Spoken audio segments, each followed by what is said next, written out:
Que la presidenta Xiomara Castro denunciara una conspiración en contra de su administración. Posteriormente llamó al pueblo hondureño a formar grupos de defensa. ¿Cómo interpretar eso?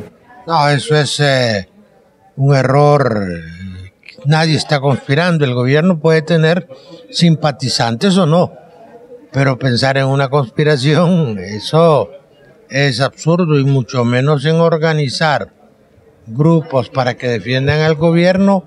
Es generar una alarma innecesaria, particularmente frente a los inversionistas. Nadie quiere venir a un país donde se quiere votar el gobierno o donde se están formando grupos de defensa del gobierno, porque esto es sinónimo de confrontación y de violencia. Yo creo que la presidenta se puso un poquito paranoica frente a estos acontecimientos, y lo que debe hacer es lo que digo anteriormente: que la dejen trabajar y que se ponga a trabajar y que delegue facultades y que empiece a cumplir con sus promesas de campaña, y la oposición a exigirle que cumpla sus promesas de campaña. ¿Qué le ha llevado a su criterio, abogado, a la presidenta Xiomara Castro a llegar a estos niveles de paranoia, como usted lo indica? Bueno, el trauma que tuvieron en el 2009 y el hecho que las cosas no están saliendo tan fáciles como se pensaba en el principio. La falta de control en el Congreso ha determinado una serie de fracasos y la amenaza de otros fracasos en materia de iniciativas de ley promocionadas por el Ejecutivo. De ahí que lo importante es que el presidente debe ser un seductor, un hombre o una mujer de diálogo, un hombre que sepa negociar, porque si no hay negociaciones, lo que hay es confrontación en las calles. Emitir esta normativa que está en la ley y que demanda que entendamos que la ley es eminentemente coactiva.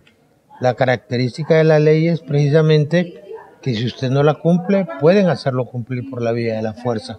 Desde ese punto de vista hay que reconocer que el gobierno simplemente está cumpliendo con su deber, porque los derechos de los protestantes no pueden sostenerse en base al atropello de los derechos de los no protestantes. Pero se contradice tomando en cuenta que en promesas de campaña decían que no iban a utilizar la fuerza en estas protestas. Yo creo que el gobierno ha tenido una mala asesoría. Por ejemplo, dicen no usen el gas, no vamos a usar el gas. Pero la verdad es que el gas sirve para evitar el contacto entre el policía y el protestante. Si usted no usa gas, va a tener que enfrentar físicamente, va a tener contacto con el protestante, y esto va a derivar en lesiones más graves que las que puede generar el uso del gas.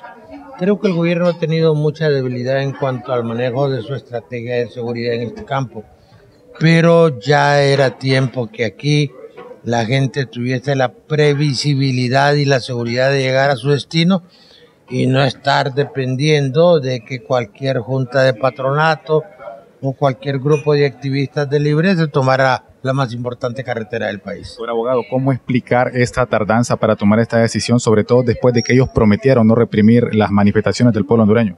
Porque este gobierno tiene mucho problema y toma decisiones a ritmo de vals. Yo creo que el gobierno debe darle a los secretarios de Estado toda la autoridad y toda la responsabilidad para hacer lo que deben ser los ministros, colaboradores de la presidenta, pero hay cosas que son excluyentes de la otra. No puede coexistir la anarquía y el desorden, y por eso hay que reconocer que el gobierno hizo lo correcto. ¿Considera entonces que debe hacer lo mismo también con los colectivos cuando tengan estas protestas en las instituciones del Estado? Por ahí deberían empezar, porque este es el gobierno de ellos. Hay que crear un organismo, una comisión que se encargue de escuchar los reclamos de la base partidaria de Libre, sin que esto implique la paralización de la administración pública. Por la ruta que vamos, van a llevar el gobierno al precipicio, van a desprestigiarlo, y lamentablemente este desprestigio surge precisamente de la actitud anárquica de gente que ha lumpenizado la política. No son precisamente los mejores militantes de Libre los que andan en este tipo de protestas. Abogado, ¿está en riesgo, a su criterio, la gobernabilidad en el país, tomando en cuenta que ningún gobierno en la historia de Honduras se habían dado tantas protestas en tan solo un año? Incluso no tiene la capacidad ni siquiera de controlar a sus mismos activistas. Pues la gobernabilidad es la capacidad de respuesta ante las demandas de la gente. Yo creo que sería un tanto exagerado pensar que la gobernabilidad se pone en precario, pero sí se ve debilitada en función de un gobierno que pareciera que no existe cuando se pone a tolerar o a veces a estimular este tipo de protestas.